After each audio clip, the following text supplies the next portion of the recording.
Want to say welcome to everybody. Thank you for joining us for our affordable housing panel. I think I know everybody on this call, but just in case I don't, I'll introduce myself. I'm Deborah Goldstein, and I am the chairperson of the Social Action Committee at Beth Meyer. And I have the pleasure of introducing our panel. So I'm going to start by reading these lovely bios that they gave me. I will turn this over to Greg, who's going to be our moderator.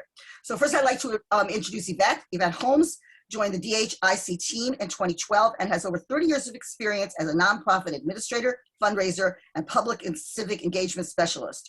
She's responsible for DHIC's community relations and public-facing programs, as well as cultivating new and existing partnerships to advance the mission of the organization. DHIC supports individuals, families, and seniors by providing homes and opportunities that promote the financial, physical, and mental well-being of people and communities. Welcome, Yvette. Holly Gallagher, where's Holly? Holly Gallagher is a Raleigh resident and has been the advocacy coordinator at Habitat Wake for 1.5 years. Habitat Wake, founded in 1985, works to meet the affordable housing need in our community and has partnered with over 800 families in Wake and Johnson counties to achieve affordable housing. And I also want to introduce Rick Beach, who is her colleague at Habitat Wake. And he said I should just introduce him as the faith guy. So that's how I'm introducing him. And Missy Hatley, did I pronounce that right, Missy? Missy Hatley is the Senior Director of Resource Development for CASA, a local nonprofit that develops and manages apartments specifically designated to serve people and families moving out of or at risk of homelessness. More than 70% of CASA residents live with disabilities, and the average household income last year was $14,500. Nearly 300 CASA apartments are located in Raleigh near a bus stop, and almost 200 additional apartments are in Durham and Orange County. Missy has been with CASA for over 7 years, and before that, she spent 5 years at Habitat Wake. So you can see there's a theme going on here. And last, I want to introduce our moderator, Greg Warren. I have to find Greg's bio. Here we go. Greg Warren. Greg Warren is well known as a thought leader and producer of high quality affordable housing during his 34 years at the helm of DHIC, a nonprofit housing development group based in Raleigh. Greg retired from DHIC in May 2020, but clearly not entirely. Under Greg's leadership, DHIC has constructed and or rehabilitated 44 apartment communities totaling more than 2,700 affordable apartments across 9 counties. DHIC is the Triangle's largest owner of affordable rental housing. DHIC's Home Ownership Center serves families through its HUD certified education and advisory services. In 2019, DHIC touched over 300 families, with 97 of those purchasing their first homes. In 2019, Greg was appointed by Mayor Nancy McFarland to serve on the Board of Commissioners of the Raleigh Housing Authority. Greg has received numerous awards for his contributions to the field of affordable housing and was honored by the Raleigh News and Observer as Tar Heel of the Year in December of 2019. So welcome to everybody. And Greg, I'm going to turn this over to you now. And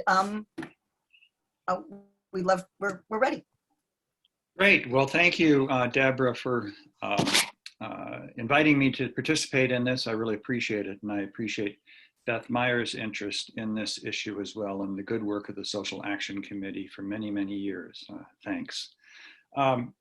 Deborah, did we want to talk a little bit about rules for questions and things like that before we get started? Oh, thank you. I'm glad you said that. Yeah. What we'd like is for if you have questions, you have 2 choices. You can drop them in the chat, and then Julia or I will monitor it. And if there's something that seems pressing that can't wait, we'll interrupt, but probably we'll wait until the end of the discussion and then ask the questions. Or you can hold on to your questions. If you're like me, you probably have to write them down, but you can hold on to your questions, and then we'll have a Q&A period at the end of when everybody is done speaking. So that really is your choice as observers.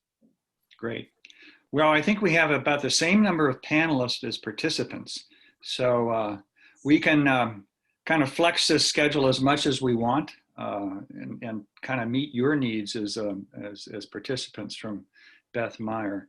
But we do have a series of questions that we wanted to ask the panelists, and we'll start tracking through those. But if we see that a lot of questions start popping up in the chats, we can stop and pause a little bit and have more of a broader conversation. I hope that we can do that really later on in the conversation.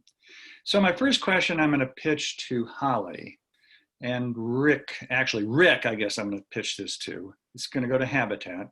And just give us a broad, everybody knows Habitat. I mean, if you talk about affordable housing, and when I explain to people that I work in affordable housing, they say, oh, you work for Habitat. I say, no, I didn't, but it's a well-known brand across the world, and you've done great work. But why don't you just give us an overview of your organization, your mission, and who you serve, and maybe some of the new directions that you're heading in, because I know you've been giving some thought about that as well. Well, it's an honor to be here with you. Beth Meyer's been a terrific partner with Habitat for about a decade now as a lead player in what we call the Interfaith Build. Steve LaSala has been the coordinator of Habitat's work there at Beth Meyer, and thank him. This is a great panel. Yvette's become a Habitat's coach on neighborhood engagement. Missy and I have had an opportunity to work together for a few years. And I guess you'd call him Uncle Greg is the local affordable housing patriarch, if you would, of this area. And I don't know how you got him out of retirement, but it's a joy to see him again and be on this panel. But Habitat is a nonprofit organization, been around since 1976, with a simple mission of seeking to put God's love into action. Habitat brings people together to build homes, communities, and hope. Our vision is a world where everyone has a good, affordable place in which to live. And that's in we are motivated by our faith. The prophet Micah calls us to do justice, love kindness, love mercy, and walk humbly with God. That informs us. Proverbs 31:8 encourages us to use our voice on behalf of those who have no voice. That informs us. So we put our faith in action in direct service in building and renovating homes.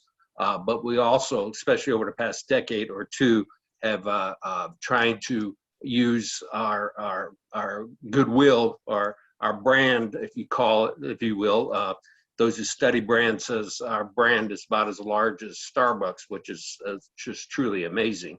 But how can we use that brand, or more importantly, those voices, become advocates for the larger affordable housing issue, which has been a focus for Habitat for Humanity for a couple decades. We work all across this country and in 70 countries around the world. Who we serve in the stateside is basically low to moderate income families, roughly, depends on the community, 30 to 80% of average median income. That's a start. Great. Okay. Missy from CASA, why don't you talk to us a little bit about the work that you've been doing at CASA? And maybe how that's changed over the years too, if there have been some changes. Sure, thanks. And I just want to say thank you for inviting me. You can see me smiling a lot. It's really nice to be with my colleagues and some new people. I've missed meeting new people this past year, so I'm glad to be here tonight. So CASA is a housing nonprofit that's local. We were created in Raleigh, and we expanded to Durham and Chapel Hill and Carrboro sometime later, but we were created in Raleigh in the early 90s with the goal to provide an apartment for someone who was living on the streets with mental health disabilities. So the very first few apartments that CASA managed, and they started with just a handful, were really designed so that people who were on the streets had a chance to heal, improve their health, and build stability.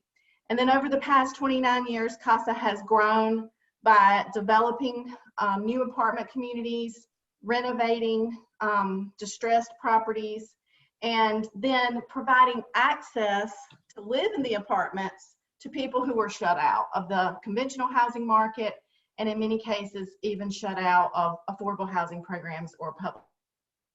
So we again build from the ground up or renovate, and then we own and manage the properties. We have grown over the years, finding a piece of property and trying to figure out how to put funding together to build it. And so the primary source of our growth in the construction side has been through HUD grants that focus on ending chronic homelessness and serving people who live with disabilities. And so, as Deborah read in the intro, over 70% of CASA's residents live with disabilities, many with significant and persistent mental health disabilities. And so we take a lot of pride in being able to offer them a place to have peace and stability. Thanks. Yvette Holmes at DHIC. We've already heard a little bit about DHICs through our intro, so maybe you can pick up some other pieces to that. And I'll ask you also, and I'm going to circle back to the others, to just sort of say, well, how does the business model work for your organization? I'm going to ask Habitat the same question in CASA, like where does income come from? What are your expenses, that sort of thing? Yeah, thank you. Sure.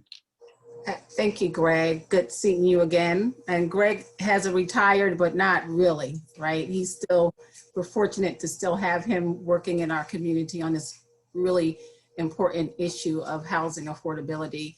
I certainly want to thank Beth Myers and Deborah and Julia, and it's good to see my other colleagues and some I'm meeting for the first time working again on this very important issue. DHIC, and has already been stated, we are the largest nonprofit developer of affordable housing here in the Raleigh-Wake County Triangle area. We started back in 1974 under the leadership at the time of the late Clarence E. Lightner. It was he and several community leaders and various individuals who were looking at ways in which to preserve housing in downtown Raleigh. Someone asked, what does DHIC stand for? And at that time, it stood for Downtown Housing Improvement Corporation. And because we've now since expanded our reach throughout the Triangle and throughout, we no longer go by the extended long version. We just simply go by DHIC. And so our aim really is to create and preserve housing affordability for individuals, seniors, and families of low to moderate income. And we do that primarily kind of 4 different ways. And speaking of the business model, one way in which we do that is through our real estate development activity. We have over 44 properties, I say 44 and growing, properties in our portfolio, representing close to 3,000 units, serving over 4,200 individuals throughout. And so that's a lot of people, 1,000 of which are children, 1,500 are seniors ages 55 and older. I think I'm a senior now because I'm going to be 57 this month. So Greg, I'm in that group with you, I guess. Yeah, you're the but lowest. I'm on the lower, I'm just getting in, but nonetheless, I'm in there. So I get my AARP card and all that stuff. So that aside, we are also our line of business of asset management because DHIC is in this in perpetuity. Like we never sold a property. We've never had to be in a position to sell one, but we're in this and maintaining affordability for the long haul in the future. And also through our resident services program, our line of business, because we believe housing plus services is how we get there, is how we achieve the outcomes that we all think are very important. And then finally, our homeownership center, and Greg, and I think it was mentioned earlier, working with individuals to achieve and access homeownership, because we do believe that one way in which you can close the wealth gap is through homeownership.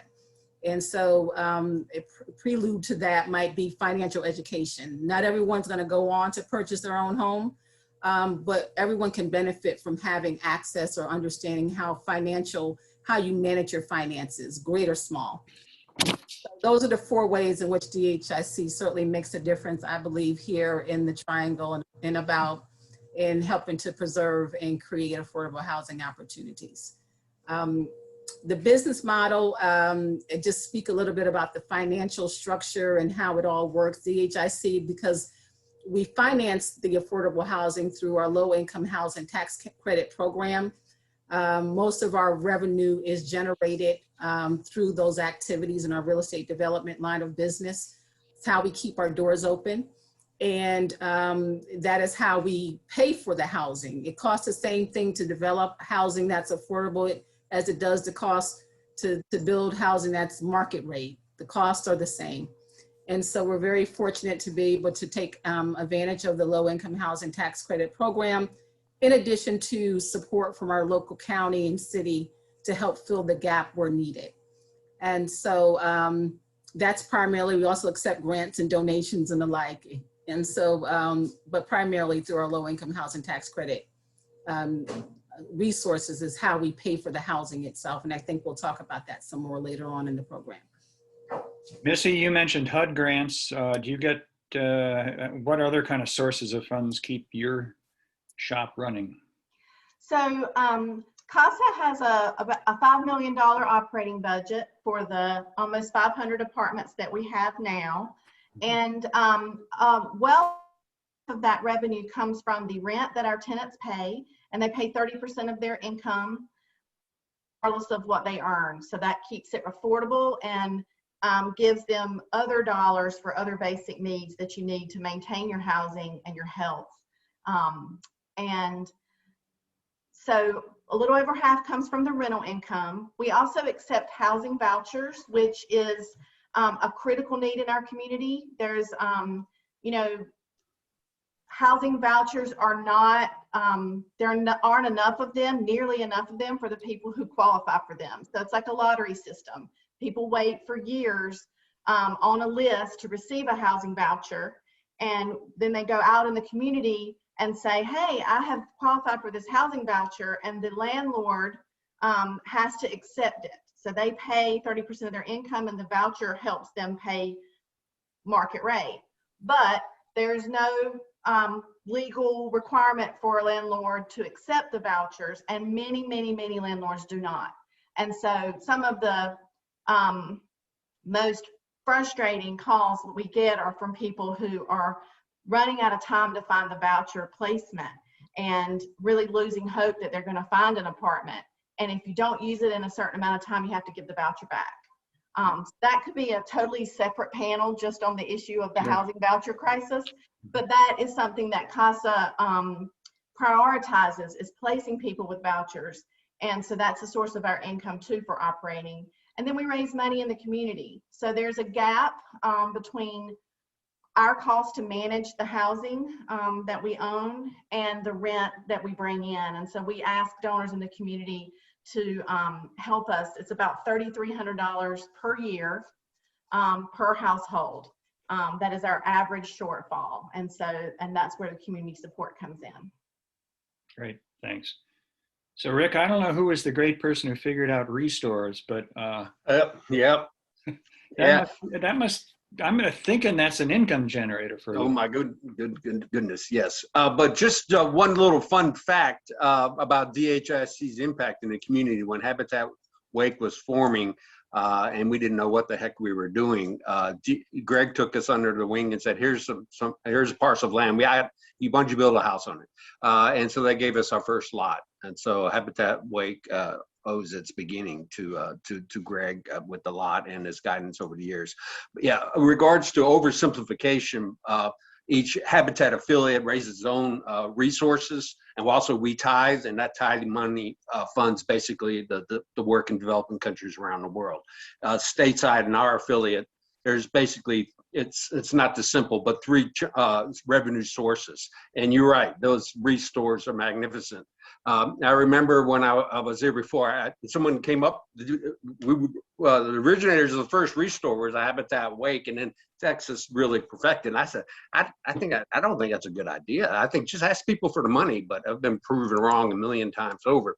But yeah, that's about roughly 1/3 of our restores, our income, about 12 restores in the triangle.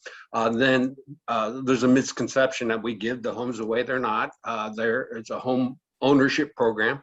So the house payments, there's a mortgage, come back to us. And that's basically another 1/3. And then the philanthropy from the faith community and the corporate community rounds out the balance. Thank you. Good. Well, I'm mindful of our time here, and we're just kind of finishing up the first question. So I may bounce around a little bit here and be more selective. But I guess the need for affordable housing in our region is so great. I'd like to know how your organizations can scale up even more. How can you do more? What's preventing you from doing more? You know, how will your group be able to use the bond dollars that the city of Raleigh just approved? Do you see that that will work for you? What's needed to produce more housing? I'll pitch that first to Missy. Okay, well, that's a big question. So one thing I'd like to say just in terms of what affordable housing needs is, and because many of us are here together, is that housing is a continuum, and we need affordable housing on every point of the continuum. It is all important. Making our community a better place is having a place that everyone can access, a door that locks, and a warm bed to sleep in, and that takes all of us. So it's not an or, it's an every conversation about housing nonprofits and what they're trying to do in Raleigh as our city grows. CASA's niche really is to try to serve people at the very extremely low income. And that is because, again, on people who live with disabilities, many of whom are unable to earn income into those disability payments because of the severity of their disabilities. And so just like with seniors, people who have significant disabilities have fixed incomes, and their average income could be as low as $9,000 or $10,000 a year to around 18. So that's kind of, and so in order for us to grow and to scale and to build more in that niche, we are launching a public-private campaign. We have launched a public-private campaign to build 100 apartments in Raleigh on 6 acres that we purchased near Wake Medical Center. And so for us, what was needed is to look at what can the community and government can do more to get of us can do alone. And so we're really focusing on that effort to build 100 apartments, every apartment which will end homelessness for a family or a single adult. And that's, you know, it's going to take both entities working together with a cohesive vision and a lot of service site to wrap our arms around the people who are most likely to die on the streets, and families who are stuck in motels with really no path to housing. So there are many families paying over $1,000 a month to live in a motel. They have income, but their credit, previous evictions, some criminal backgrounds, other things that just follow them around for years and really keep them on the outside. So we want to give them access to housing again and reach the hardest to house.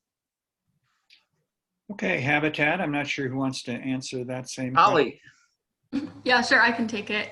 So the issue of housing affordability is clearly a large one, and a lot of it does come down to just a lack of supply and inventory of affordable housing. And Habitat Wake does, of course, what we can to meet the need for affordable housing and specifically affordable home ownership, but we can't do it alone.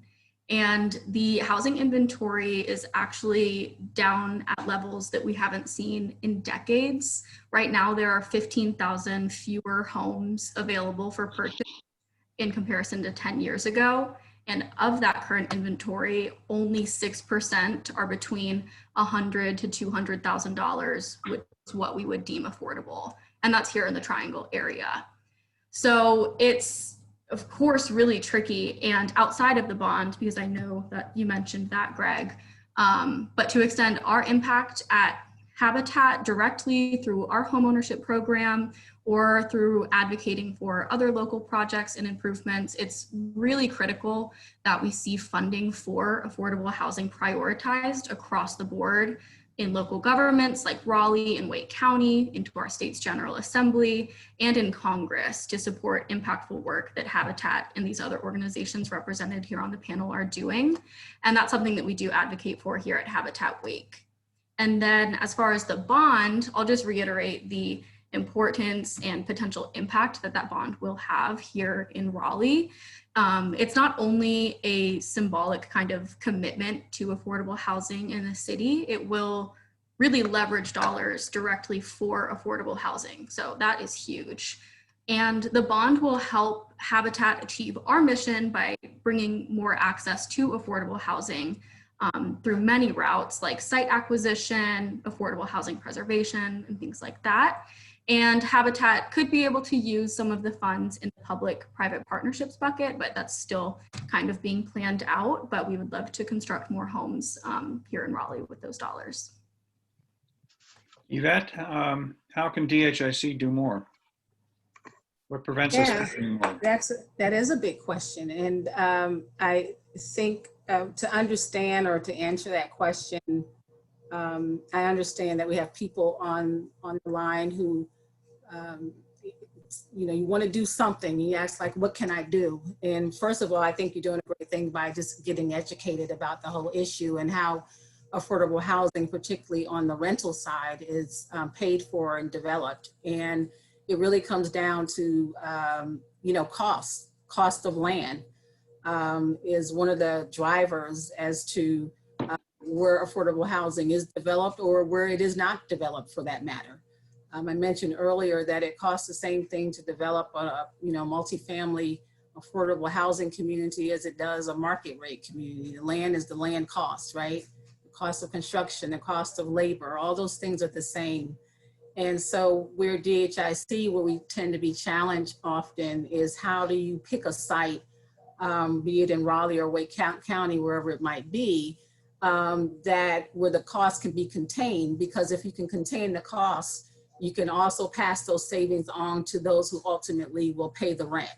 So that's how you achieve affordability. You cut down on the cost of the development, you cut down on the debt that you carry and that you have to service on that property. And then you're able to pass on affordable rents to those who are most deserving and in need.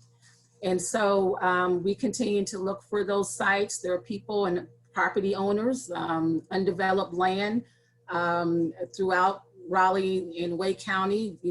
If we can get in touch with those individuals before it goes public or on the market, to have those quiet conversations with landowners who are interested in helping in this space, I think that's also an opportunity for us. And so we can do more if we have those opportunities to find the right site, starting with the right site so that we can contain those costs. I would tell you that DHIC, we're not the only developer we're not the only ones that do this work. And it does come to a point where it's like, how much more can we do, right? We're feeling that there is certainly an interest in affordable housing throughout our community, and we think that's great.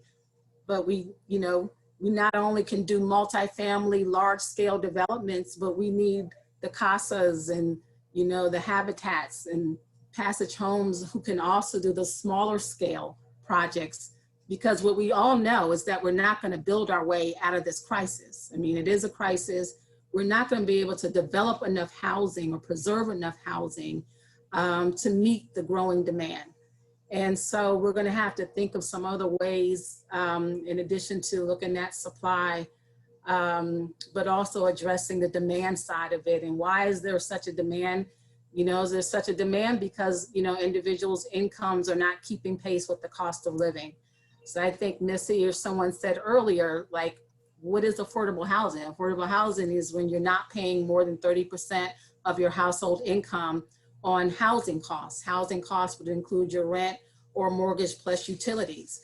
And we have a lot of families that are cost burdened. Like, they might be in housing, but they're paying way too much of their household income on the cost of housing. So that means they're at risk.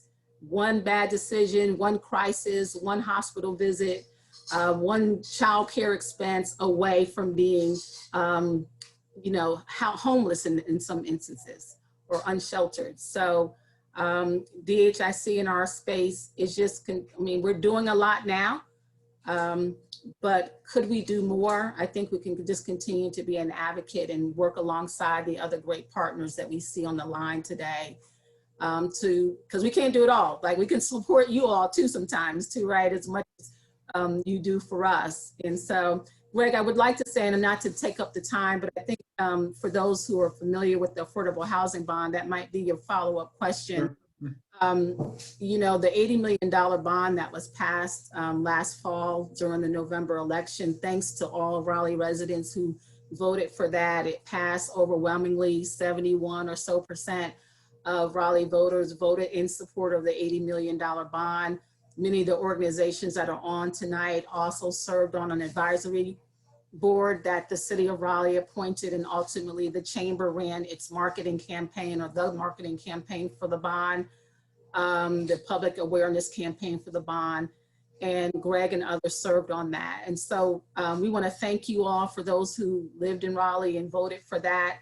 That bond will go a long way in providing gap funding or financing for our low-income housing tax credit projects that I mentioned earlier, which is how DHIC kind of through its earned revenue keeps its doors open. But more importantly, it's going to provide housing for people, housing choice, and build out that housing continuum that was mentioned earlier.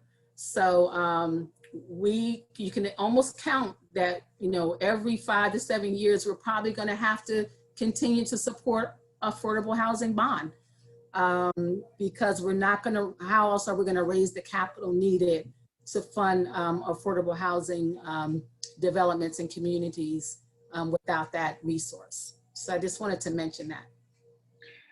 Yvette, I'm going to pitch another question to you since you're talking. Just as I was leaving DHIC, the pandemic was really taken force, and we were very concerned about whether or not our residents would be able to cover rents and how that was going to play out. And how, besides numerous Zoom meetings and everybody working from home, how have our residents done? Yeah, it's been a challenge. I mean, we, if I might say, Greg, that, you know, Greg knows this, that when Greg was retiring, we started a resident resilience fund in his honor, and just to acknowledge the great work that he's done. And when we created the resident resilience fund, we did so with the thought that we would create a fund to provide short-term support for individuals, our residents who are experiencing a short-term crisis. And we were thinking short-term crisis like, hey, I had this unexpected expense, my car broke down, I don't want to have to choose between paying my rent or getting my car fixed. And so we were on our way, and fortunately we've raised over $350,000 in support of this fund. We had no idea that there was going to be a COVID-19 awaiting us at the start of 2020. And ultimately, the fund has been repurposed to some degree to support residents, because guess what? Our residents, like anyone else, they've been impacted by COVID-19, loss of employment, families who have had to stay home because their kids are out of school. These are frontline workers who sometimes don't have as many options as we have to work from home. So if you're not working, you're not getting paid. Folk with the healthcare being impacted by COVID itself and the health crisis that has created for many. And so we've shifted. I said earlier, it's not just about the physical structures that we build and the physical asset, but it's about the people that we serve. So the housing plus services. And this is where resident services really picked up. And we've had to learn, like build a plane while we were flying, because it was a new space for us. And so we've been able to provide and connect our residents to community resources.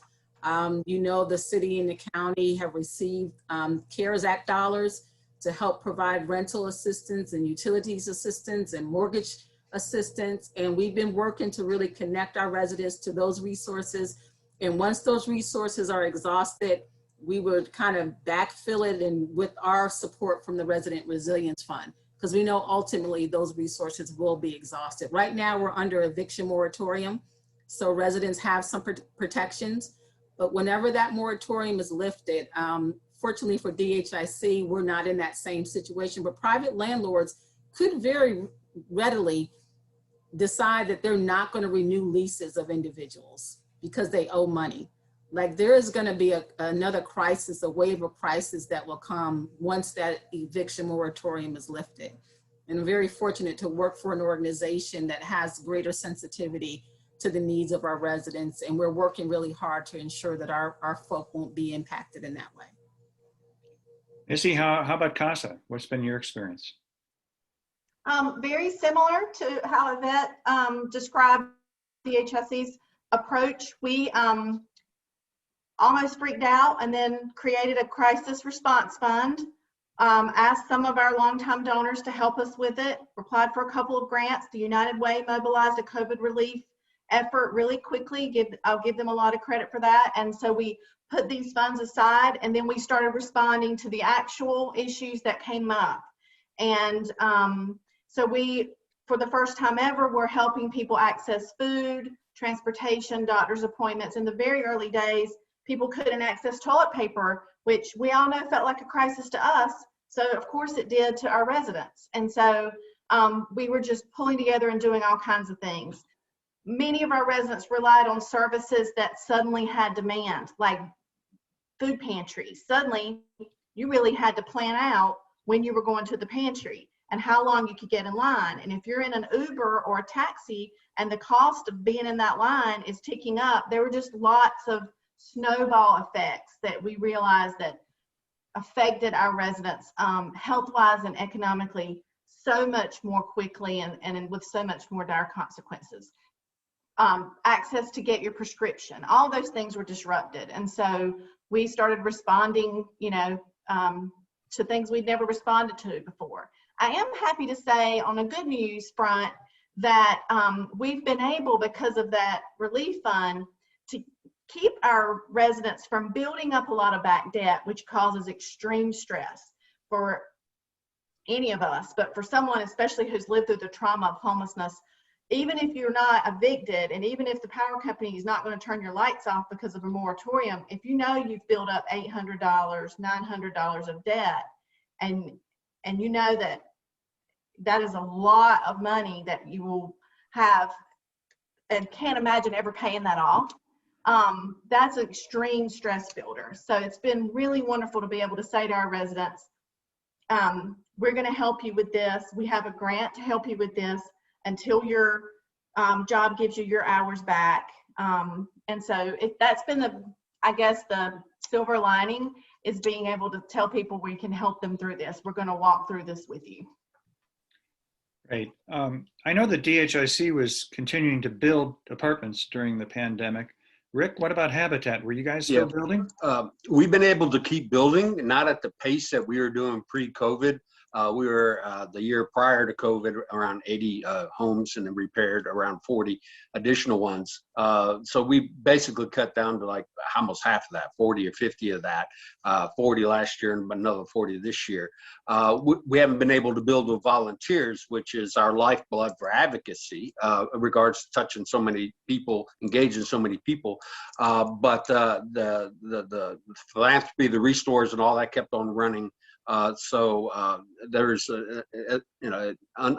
deep understanding of the importance of housing in a pandemic, when it's your school, it's your place of employment, so our funding continued, and we built more expensively without volunteers, but we kept on building about 50 or 60% of that. And we, like others, we've helped, we have ways to swap out non-performing loans. We've had some funds given to us to help families through this crisis. Our home buyer services team had been augmenting just very similarly to the other organizations. Holly, you want to add anything? Yeah, I think that sums up especially kind of the impact on Habitat and our operations from the perspective of how COVID has impacted homeowners in general and Habitat homeowners. Our Habitat homeowners have actually thankfully been faring pretty well during the pandemic. We haven't seen too much of an increase in mortgage delinquencies, but nationwide mortgage delinquencies have increased pretty sharply. And Habitat affiliates across the country have really been mobilizing to advocate for COVID relief through rent, utility, and mortgage assistance. And we're very pleased that for the first time, mortgage assistance was included in the most recent federal relief package. As far as the impact on our Habitat homeowners, as I mentioned, we haven't seen too many delinquencies but that's not to say that they haven't been impacted at all. I know a lot of homeowners are prioritizing making that mortgage payment and having to dig into their savings, or, you know, not pay other necessities like healthcare, or they're putting payments on credit cards, which could have really detrimental impacts in the long term. So we're trying our best to look to the future as we begin to recover from the pandemic, because there's definitely, you know, more to come with the hardship of it, unfortunately. I'm going to go ahead. Yeah, may I add one thing? And with the homeownership crisis, and I say crisis, for those who are looking to access homeownership for the first time, and Holly, you all know this is why it makes your work so important. DHIC, we have the homeownership education counseling services that we provide for first-time home buyers. And what we amazingly saw during this time of COVID is that, and what we've been seeing is that there's been the steady pace of people enrolling in home buyer education classes. Like, that number has not waned at all. And we've shifted from doing in-person workshops to doing everything virtually. And what we're finding that it's a greater convenience for people to join these classes online than it is for them to physically come and sit in a class for 8 hours on a given Saturday. That said, as individuals are now getting to the, you know, to be mortgage ready and ready to purchase, the challenge that we're finding is that our folk are not able to find an affordable product to purchase. Like, they have to move further and further out of Raleigh and Wake County, for that matter, to even find a home that they can afford to purchase, because they can make one offer, but as you know, they're competing with other folk who have, you know, deeper pockets and who can come back and do a counter offer. And then, you know, our folk are not able to play at that level. Fortunately, in the last 30 days or so, Wake County has launched a $500,000 down payment assistance program to assist for those who want to purchase a home outside of the city of Raleigh and in town of Cary. And that will be an incentive to help fill that gap, to help for, you know, first-time home buyers who, you know, purchase their first home. So I wanted to mention that. It certainly makes Habitat's work important. I want to pick up a few questions that I see coming in from chats, and they're sort of interrelated. These are kind of land use questions, zoning questions. Has anybody been doing tiny homes tinier than what Habitat is building? For example, have you guys given some thought to that? Discussion, but no concrete plans. We're doing obviously a lot more townhomes and looking at condos, but we have talked about tiny homes, but we don't have specific plans for that yet. Are other chapters doing that? Yes, some in the Northeast. What prevents you from doing it? Are there any zoning limitations? For example? There are absolutely, there's zoning right now, and the mayor was at our last board meeting, and that's on one of her talking points, or 10 points for affordable housing. So I think she's trying to move that forward. But yeah, that's one of them. And also just, you know, the proficiency of able to build particular units. But it's primarily land use right now. Yeah, if I'm not mistaken, I think that the city of Raleigh has been moving to allow more duplexes and triplexes on properties that are traditionally single-family zoned, cottage court communities that might provide more units on a site than normally. So they're the accessory dwelling units, obviously that passed. So there has been some movement along those lines.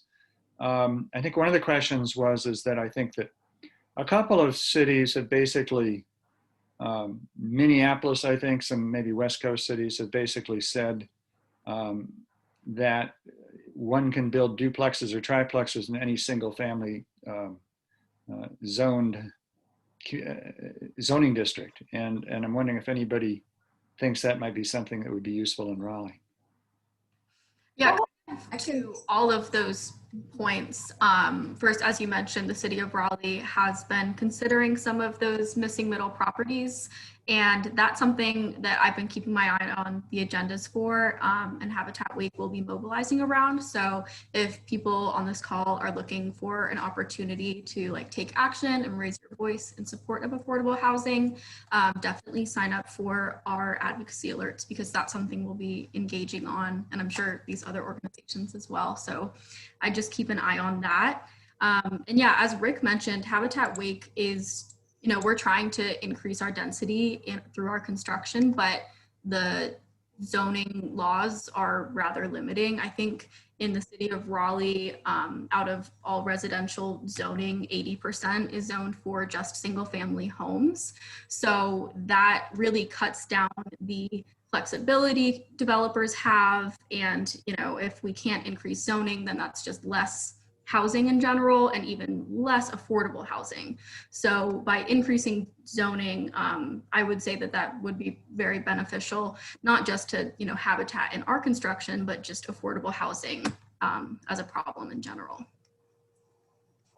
I can share another view on that. There are folk in the community, particularly in those neighborhoods that are predominantly African-American, the older neighborhoods that are in and around downtown Raleigh, who are pushing back a little bit on rezoning for the purpose of achieving higher density. They feel that those are the pressures that are creating gentrification and causing folks to be priced out. They also feel that the new housing types that are being developed don't necessarily fit the character of the existing neighborhood. They feel that it is just another way to say that you're serving and providing affordable housing, but you're really providing what you would consider missing middle. And I've heard different interpretations or definitions of what missing middle is. But when we did the affordable housing bond and did our community engagement, what the community by and large, for the folk in like historic African-American neighborhoods, what they wanted to see is more housing for those at the 30% AMI income level and below. They understand that folk who are making $7.50 an hour or $10 an hour, they're feeling the squeeze, and I don't disagree with that. I think it's how we educate the community about for how affordable housing again is paid for. But that is the challenge with the rezoning for those who are feeling kind of left out of the conversation. So I just wanted to offer that up, that perspective as well. Well, another piece that I heard to that argument as well was that property values obviously have been rising significantly in neighborhoods surrounding downtown Raleigh.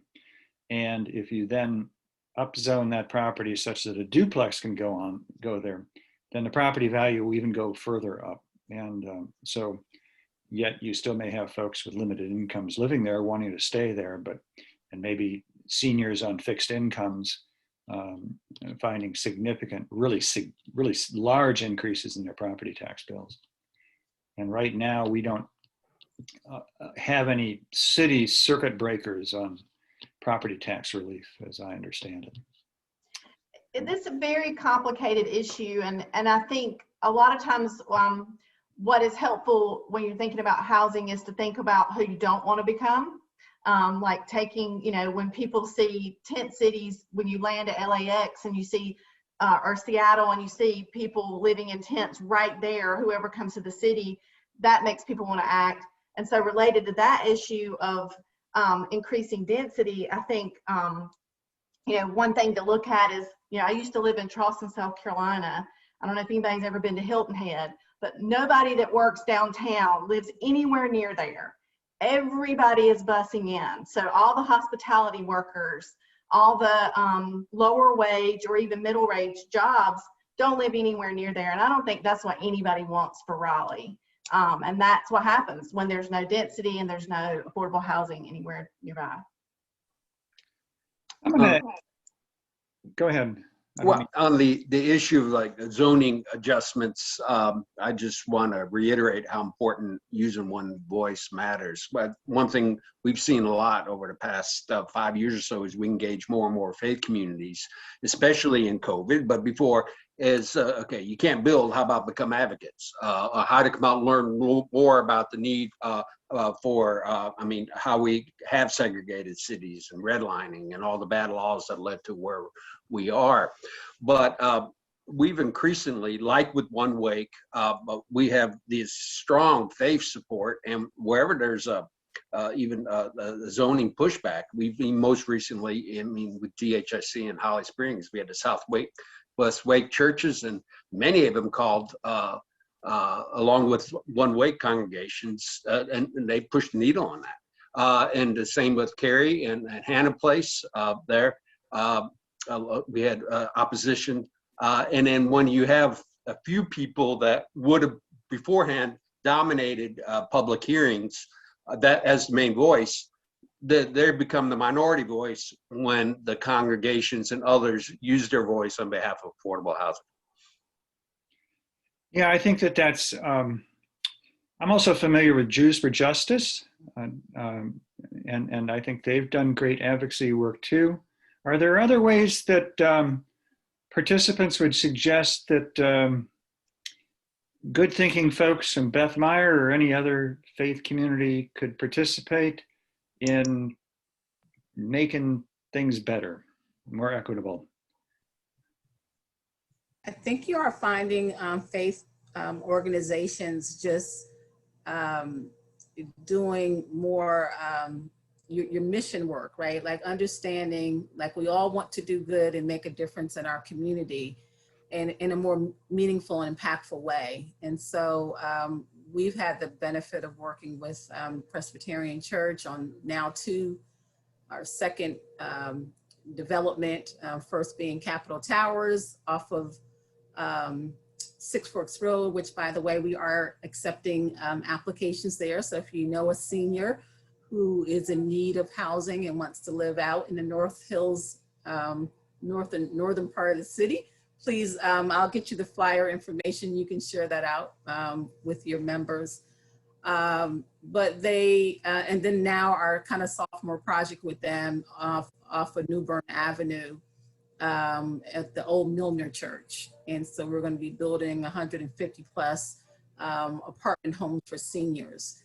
And so it's like repurposing. If you have underutilized land or property that you want to say, hey, could this be land that we can commit to affordable housing? What might that look like? Now, obviously for their whole set of criteria that it would have to be met, but that could also be a way in which churches can start thinking about how we can, and I say we because I'm part of a church myself, what more could we do, particularly in that space? So that's one way in which you can think about it as well. Holly puts out some weekly notices that we send them back out to the faith community. But I'll stay tuned to them, One Wake opportunity, and share them with the congregation. And it does make a huge impact. Just a few calls to municipalities. It really can make a fundamental change. Hey, and awareness on the education, like we have a lot of our coalitions are across faith and across ethnic composition, and we've had there's a great video book, Color of Law, and there's a video, Segregated by Design, and we've had faith communities watch that together and discuss it, and just say, oh, aha, and then say, okay. Only good news of this is if it's bad policy got us into this, and good policy can get us out of it. Right, right. And even if Beth Meyer isn't a member of One Wake, that doesn't mean that you as individuals can't follow up, track what they're doing, and lend your voice to that work. Jews for Justice is another way. City, at times we have a need for voices at City Hall. I think that this, I would say that both, just in the broad context, I think that sometimes we say, oh, there's so much to do and we aren't doing enough. But I do think knowing kind of the landscape across the country, both Wake County and the city of Raleigh have really done quite well in terms of supporting affordable housing compared to many other local governments and counties across the country. in terms of, bond referendums, general obligation bond referendums, where you're voting to increase your taxes, where the county commissioners vote to increase taxes, where that's happened in Durham, Chapel Hill, Orange County as well. So, I mean, it's not like we don't have local government that is aware of this issue and focused on this issue, but I still think that there are times when, there's no secret that, for example, I think this was just maybe in the Independent I saw, that the town of Cary's commitment to affordable housing versus its population kind of pales in comparison to any other municipality in the Triangle. Now, I'm thinking that maybe there's some change coming out, but you kind of got to take this from almost like a regional perspective too. Mhm. Good news is working with several, with Holly's team and so forth, there was even an Apex, we consider ourselves much better than Cary, that we had an affordable housing plan established and a funding plan, allocations of that, and the faith community again rallied around that. So advocacy matters. Yeah. Can I jump in here for just a second? I'm sorry.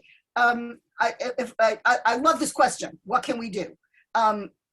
So I guess as chair of the Social Action Committee, my experience has been that it's great to tell people, you should advocate, you should do this, or you should do that. People like to have some point of contact and some specific way in which they can organize. So I guess my question then would be, were I to, how I get the Habitat newsletter, and I do put out a lot of your advocacy information. What would be very helpful, I think, for us to sort of rev up our advocacy is to have either contact information from people that we could get in touch with, or newsletters of that sort. Or does that make sense? You understand what I'm saying? To say to people, well, you call your advocacy is important. Most people say, that's great, I'd really love to do that, I'll get to it. But if you say, this needs to be done at such and such a date because this is what's going on, you get a better response. That may be your experience as well. It's certainly been my experience. So I guess for the Social Action Committee, I'm looking for ways in which I can engage people specifically and at specific times and in specific ways. Does that make sense, what I'm saying? Holly's been brilliant at that. She carves it up and I pass it out. Yeah. Well, I get the Habitat newsletter, Yep. and I But do. the specific dates, what to say, exactly. and who to call and why. Right. Yeah, exactly. yeah. And that's exactly what we need. To your point, well, one, I'm glad to hear that you're signing up for our newsletters, and like, if anyone wants to sign up, if you're hearing this, just go to our advocacy webpage. And yeah, Deborah, for those really critical, like low timeline, urgent actions, what we tend to do at Habitat is all just like write up a really quick background call to action, what we need done, when we need it done. And then Rick will individually email some of our faith leaders and faith coalitions. So when things come up in this area, I would, definitely expect an email from him. And if there's something that you hear about that's happening in the affordable housing space that maybe we're not aware of, you can reach out to me directly, and I'd be happy to write up a call to action. So I can drop my email in the chat. That would be fabulous. The other question I guess I would have is, and I don't know if this is an issue or not, but around the bond. My understanding was, because through Carolina Jews for Justice, which I'm also involved with, we worked a lot on the affordable housing bond before the election. And my understanding is that there was some controversy about passing it in the first place and then how it's going to be used. Are there ways in which we as Wake County residents can advocate with our elected officials to use it in an appropriate way, and what would that appropriate way be? Because passing a bond is great, and then actually using it in a way that's going to help the people is an entirely different issue, as we all know. Right, no, that's a great question. And when the bond was passed, they put out a set of, policy prescriptions that would inform how the bond proceeds would be used over the next 5 to 7 years. So that's already been established. What the city is going to do, and I think they're going to announce it at one of their meetings this month. There was an original advisory group that the city appointed of 24 members. And of that group, they're going to form a smaller sub-executive committee and of which I happen to be one of the members. And we are gonna be able to pay closer attention to those developments or projects that the city will fund with the bond proceeds to make sure that they're following the guidelines as prescribed and adopted back in November. It is not an oversight committee. We don't have any decision-making authority. We will just be looking at the bond, the developments that they approve to make sure they meet. And I can kind of send you what those criteria are so that you would know. And are there ways in which we can support that and, Yes. help you in your advocacy? Yes, and if there's a time where we feel that the city's off track and they're not Yeah, which, said they are doing, that is certainly will be a time for us to kind of raise our voices. Now, they did just hire a communications person, Sophia. I don't remember her last name, but they hired her to support the housing and neighborhood department so that they, the city, can communicate out to the public how they're doing with managing the bond proceeds, because they owe that to us, right? right, absolutely. They do acknowledge that. So she's been hired. So I know that they're working on that, and I could just make sure that whatever it is that you all are certainly on that email, and That would be fabulous. Thank you. to be kept abreast of those activities. I'm sorry. Let me just ask this question again, because I think my dog was panting at me and I spaced out. You said that the ways in which the money was going to be spent that was decided. Is there a way, can we go to a government website to find that? Is there a way that we can access that and look at that? How do we, I assume it's public record somewhere. Yep, and that is the thing that Sophia has been charged with, to create that kind Fabulous. Okay. of place to include. If you go to the old Vote Yes website, doesn't that still exist? It does, I don't think it's current as in reporting on what's happening today. Oh. That's what she's asking Okay. for, like a more timely update on. Link in the chat. And Yvette, you may know there may be some changes since this was published because of your involvement in the committee. But the link I just put in the chat outlines that some of it is for the public-private partnership, some of it is for buying land on transit lines. It gives you the higher level. Okay. All right. That's what I'm looking for. We have a question from Ethan about CDFIs, and yeah, so community development financial institutions. Ethan, why don't you explain to everybody what a CDFI is? Now I'm on the spot. I'm not going to do a very good job of it, but they're a financial institution that was chartered. I think it was a part of the federal law back in the 70s around at least fair housing. They can take the form of credit unions. They're various different entities, but they basically have certain federal benefits kind of behind them, and they're just an alternative to it's not just, it can be an alternative to a for-profit bank, but their lending tends to be more mission aligned. And then there are organizations, there's CDFIs that just, that I'm not even sure where their funding comes from investors, but that ultimately are lending the money out, again, in mission-related ways. I don't know too much about it other than knowing they're getting a lot of attention, and I want to learn more. Yeah, I appreciate the question. I'm on the board of a CDFI that's nationwide. It does about $100 million of lending to groups like DHIC a year, and I'm chair of their loan committee. Obviously, Self-Help Credit Union in Durham is a well-known entity. For DHIC's part, we've used CDFIs quite a bit, not because their financing is less expensive necessarily, but because they can move very rapidly. And so they may allow us to buy, for example, Washington Terrace Apartments, 5, 6, whenever it was, 8 years ago, with no permanent plan for financing, but they kind of underwrote the organization and said they got a good track record, that sort of thing. So they're easy to work with. So they're great for land acquisition where you don't necessarily have takeouts and permanent financing plans. And we do a lot of that work at the group that I'm involved in. We've partnered with Self-Help as well. Generally, they don't have that cheap of money though, Ethan. But what they are is easy to access. They understand community development work. Like you say, they are mission aligned. And sometimes ease of transaction is more important than anything else. Well, I mean, an interest rate of 1 or 2% over a 24-month period is not a lot of money necessarily.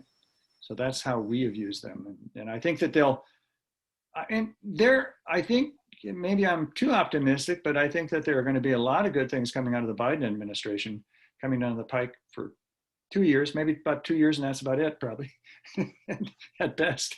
But there'll be a lot of opportunities. So we need to, all of the organizations here will need to be very opportunistic to take advantage of those, as well as the city, the county, the housing authority, of which I'm on the board of. We've got to come together more to go after a lot of those opportunities. Not be afraid to take on something new. Yeah. So another tool that happens in a lot of cities, and I think Raleigh will eventually have one, is and Durham launched one, is basically a housing trust fund. So, and if any of you working in Raleigh know something more about what our city has going on this topic, please enlighten me. But a housing trust fund can be created and the city can support that. And in Durham's case, Duke also contributed to that, and self-help and some others. And it basically provides a source of capital for nonprofit housing developers to even get something off the ground. So like for CASA, we paid $1 million for the 6 acres we bought in Wake Med. And it was 29 years, honestly, of putting money aside and asset management to give us that chance. That's not something we can do every year. And so even though we will be successful in raising the funds to ultimately build that 100 unit, it's for a lot of nonprofit developers that pre-development capital that you need to even get your financing together, to carry the cost of the land and do the site evaluation, all those early costs. And so for us, the CDFI model can price us out because of who we're trying to serve. And so those housing trust fund models basically loan or maybe even at zero interest in some cities, that capital out, knowing that once you get your funding and financing together, you can give it back, and another nonprofit developer could use that again. So that for housing in the 30% and under range, that model is something that we love about other cities that have those working really well. And you're saying that that's in the works in Raleigh, or is that something we should be advocating for in Raleigh? Well, people have been talking about it in Raleigh. That's what I was wondering. I was kind of hoping maybe Holly or Rick or Yvette had heard about somebody that was really putting it together. I had heard that it was happening at the county level, along with the city, that they were talking to self-help to kind of maybe bring in the same model. Unfortunately, they don't have a Duke University who's going to drop in Yeah, really. $2 million or $3 million bucks. Correct, but it could be a very localized, specific to housing catalyst that can work. Sure, yeah. So can I ask a question? It's my question, so I'm going to come back to it. But as we all know, Apple is coming here. What impact is that going to have on our housing market? I mean, obviously we don't know for sure, but well, we already have. We're going to have more of what's already happening. Yeah, well, so what can we do? I think that, well, I participated in a conversation with the head of the Research Triangle Foundation not too long ago about asking them about what they can do for affordable housing out in RTP.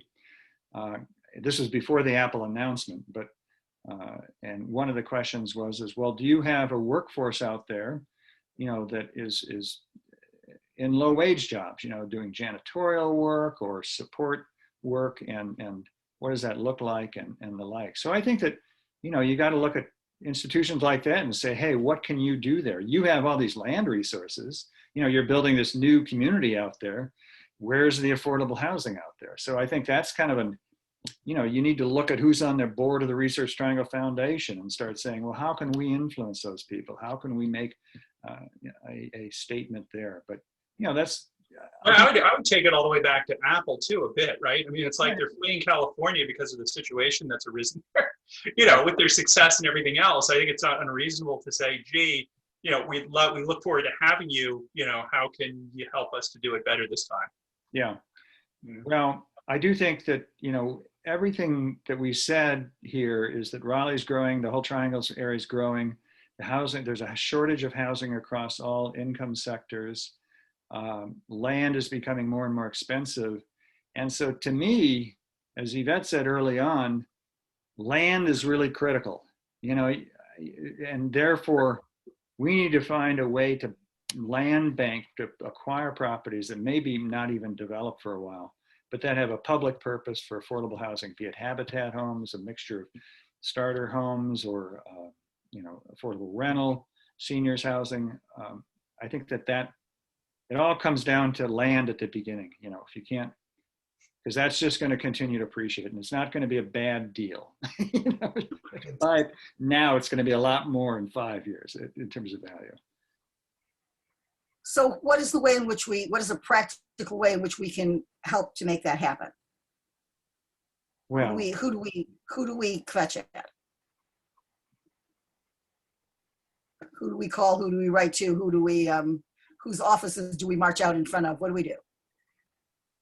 well, right now we don't. So the county and the city are kind of looking at extra land that they may have.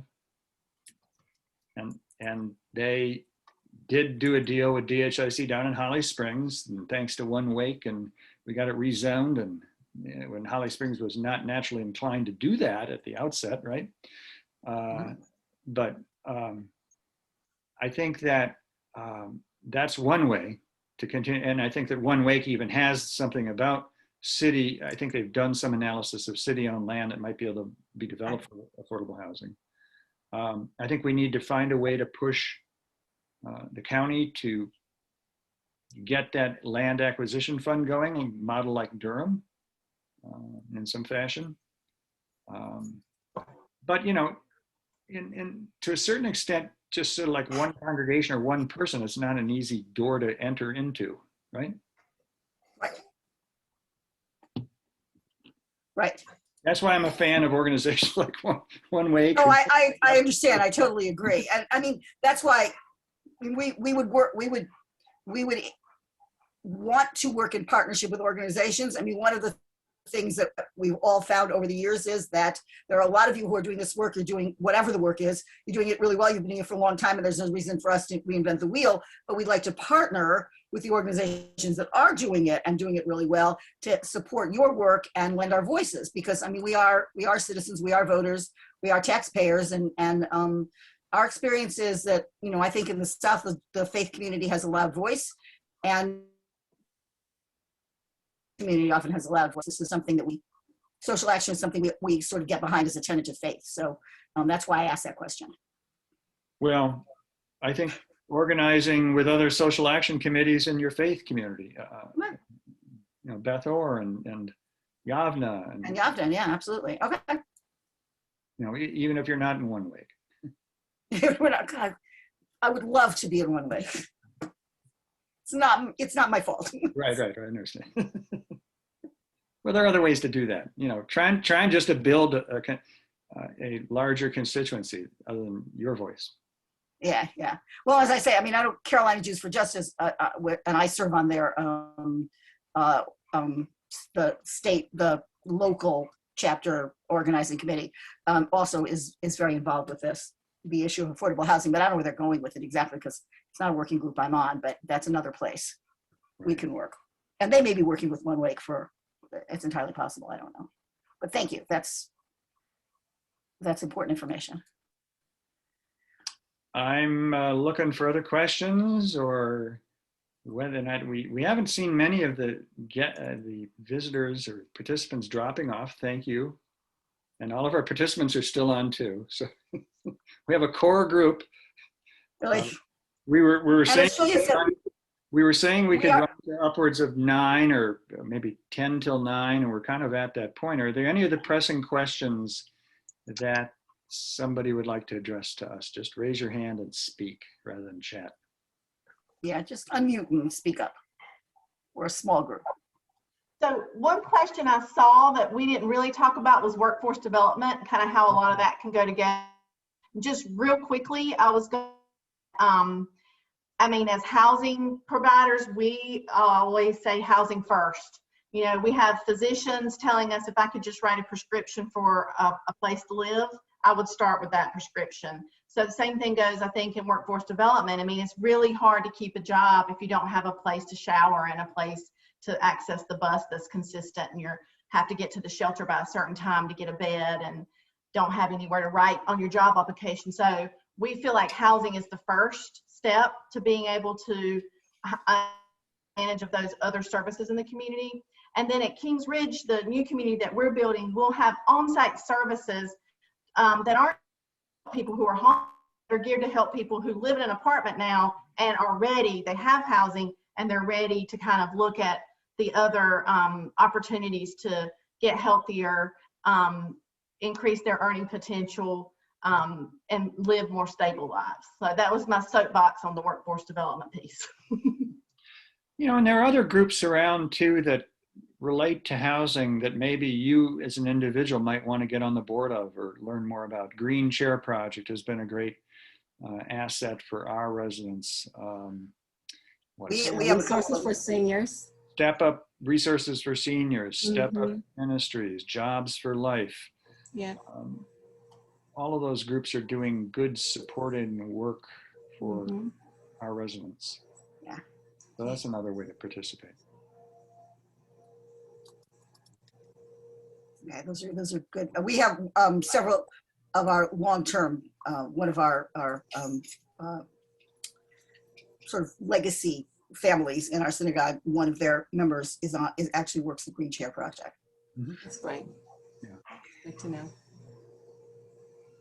Oak City Cares, volunteer there. All city cares.